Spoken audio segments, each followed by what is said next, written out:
एक छोटा सा गांव था रामपुर। उसी गांव में एक लड़का रहता था। उसका नाम था रोहन। रोहन को पढ़ाई लिखाई बिल्कुल पसंद नहीं थी। हर दिन वो स्कूल से भाग जाता और पास के एक पेड़ के नीचे बैठ जाता। मुझे ये किताबें नहीं चाहिए। ये अक्षर, ये शब्द, ये सब मेरी आज़ादी के दुश्मन हैं। मैं यहाँ इस पेड़ की छाया में बैठकर बस हवाओं को महसूस करना चाहता हूँ, ना कि इन पन्नों में अपना सिर खपाना। रोहन ने गुस्से में अपने हाथ में पकड़ी हुई नई किताब को जोर से दूर घास पर फेंक दिया। तभी पास ही खड़े उसके पिता ये सब देख रहे थे। उनकी आंखों में निराशा का गहरा सैलाब था। उसके पिता रोहन के पास आए।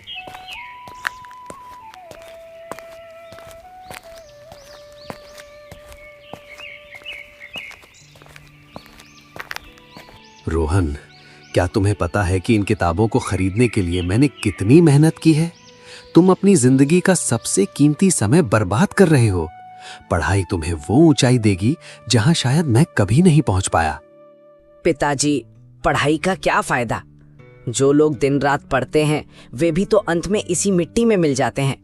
मुझे ये बोझ ढोना पसंद नहीं है। रोहन के पिता का दिल दुख से भर गया।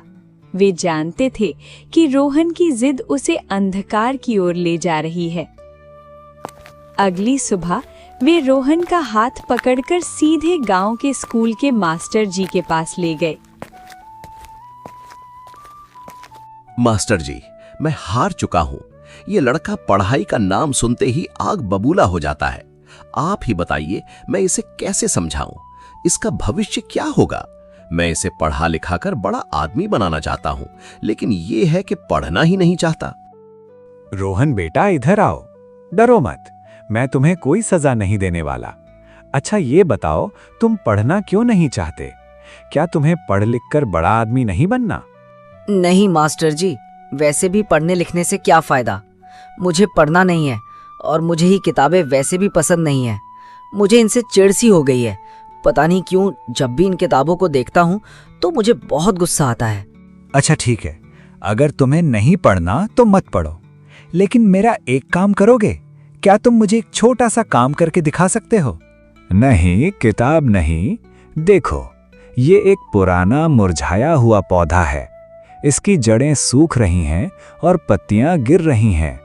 अगर तुम रोज इसे थोड़ा पानी दोगे और इसका ख्याल रखोगे तो मैं तुम्हें स्कूल आने की मजबूरी से हमेशा के लिए छुट्टी दे दूंगा। सिर्फ इतना? ये तो बहुत आसान है। ठीक है, मैं ये शर्त मंजूर करता हूँ। रोहन खुश था कि उसे पढ़ाई से छुटकारा मिल गया।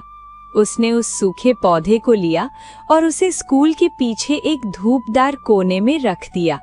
हर दिन वो नियम से उसे पानी देने लगा। धीरे धीरे जब एक हफ्ता बीत गया तो उस ठूंठ में से एक छोटी सी हरी कोपल फूटी। अरे ये क्या? कल तक तो ये पौधा जो मरा हुआ लग रहा था, आज इसमें इतनी हरियाली कैसे? ये तो बहुत तेजी से बढ़ रहा है। हफ्ता दर हफ्ता गुजरता गया। पौधा अब एक मजबूत नन्हा पेड़ बनने की राह पर था। एक दोपहर जब रोहन अपने पौधे को पानी दे रहा था, उसे स्कूल की चारदीवारी के बाहर से कुछ फुसफुसाहट सुनाई दी। वो वहां गया और देखा कि एक गरीब लड़का फटे पुराने कपड़ों में उन्हीं किताबों को ध्यान से पढ़ रहा था जिन्हें रोहन ने कुछ दिन पहले फेंक दिया था। अरे तुम कौन हो? और ये किताबें? ये तो वही हैं जो मैंने फेंक दी थी। तुम इन्हें क्यों पढ़ रहे हो? मुझे माफ करना भैया, मेरे पास स्कूल जाने के पैसे नहीं हैं, लेकिन मेरे पिता बहुत बीमार हैं। मुझे लगता है कि अगर मैं पढ़ना सीख जाऊं तो मैं कोई अच्छा काम ढूंढ सकूंगा और उनकी दवाइयों का इंतज़ाम कर पाऊंगा। ये किताबें मुझे सड़क पर मिली और मैंने सोचा शायद इनसे कुछ सीख सकूं। गरीब लड़के की आंखों में एक अजीब सी चमक थी, वही चमक जो रोहन के पास कभी नहीं थी। क्या तुम्हें सच में पढ़ने का इतना शौक है? क्या तुम्हें ये अक्षर समझ में आते हैं? और तुमने पढ़ना कहाँ से सीखा? और एक बात बताओ, तुम पढ़ना क्यों चाहते हो? थोड़ा बहुत, लेकिन मैं हार नहीं मानूंगा। मुझे भरोसा है कि मेहनत करने से सब कुछ सुधर सकता है, जैसे इस बगीचे के पेड़ को पानी देने से नई जान आ जाती है। रोहन का दिल जोर से धड़कने लगा।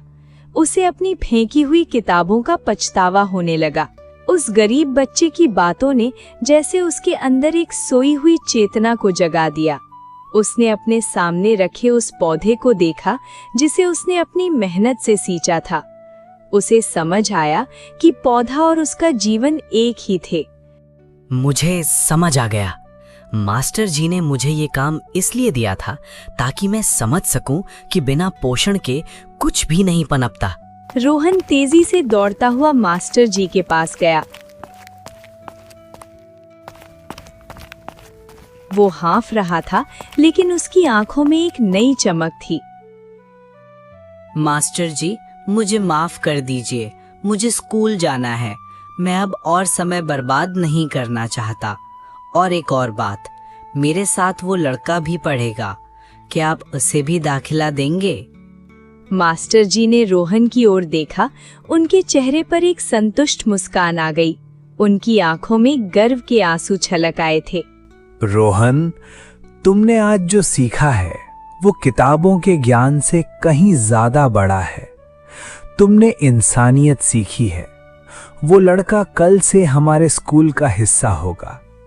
रोहन, मास्टर जी और वो गरीब बच्चा तीनों स्कूल के गेट की ओर बढ़ने लगे। पीछे छूट गया वो पौधा जो अब पूरी तरह से खिल चुका था।